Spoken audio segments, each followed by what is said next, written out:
Manaiky hampidina ny vidin'ny internet ireo opératera. Nanaiky hampidina ny vidin'ny internet manomboka amin'ity herinandro ity ireo mpandraharaha amin'ny fifandraisan-davitra eto Madagasikara taorian'ny fifampiresahana tamin'ny fitondram-panjakana ny herinandro lasa teo. Tsy mbola nanome ny andinindininy mahakasika izany fidinana izany kosa nefa ny ministry ny posta sy ny fifandraisan-davitra mahefa andriamampiadana.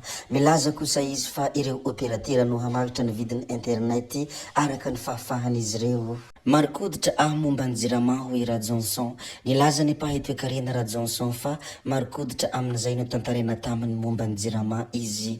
Tsy te hiherika amin'ny momba io orinasa io antsony hoy izy ka tsy nanaraka izay niseho taty aorina noho ny fijabajabahan'ny fanapahan-kevitra politika any amin'ny sehatra tsy tokony hidirany.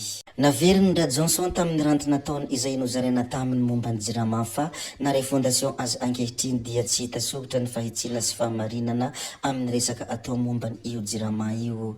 Lasa fanenjehana sy fanasana vanga ataon'ny mpanao politika ny resaka tokony ho mivaingana miainga amin'ny zava-misy mazava. Nilaza koa i Ra Johnson fa tsy mety mino izy mahita ny trosany ity orinasam-panjakana ity sy ny vola izay atobaky ny fanjakana any antsinana ny banga. Izy izay sekretera generalin'ny ministeran'ny angovo rano sy ny arenan-kibony tany Antonany Maro ary nampiatsy hafa sarotony tamin'ny fitantanana ny jirama fahizay. Fa ny ministry ny serasera sy ny kolotsaina Andriamatoa Gasikara Fensoa kosa dia nilazany hoe ankasitrahana ireo mpiasa mendrika.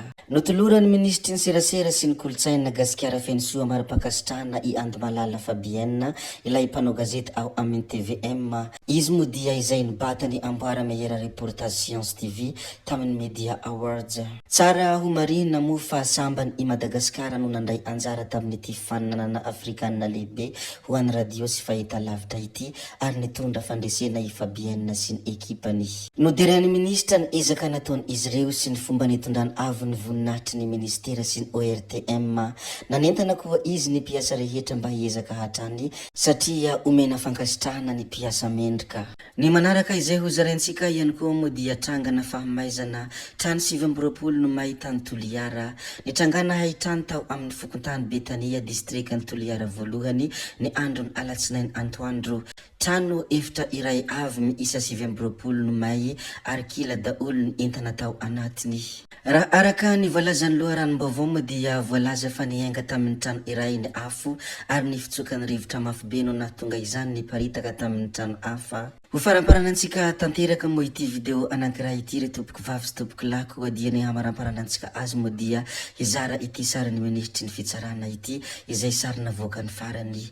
Tato ato moa dia mahafinaritra foana ny sary izay navoaka ny ministry ny fitsarana Ramatoa Fanerisoa Erinaivo.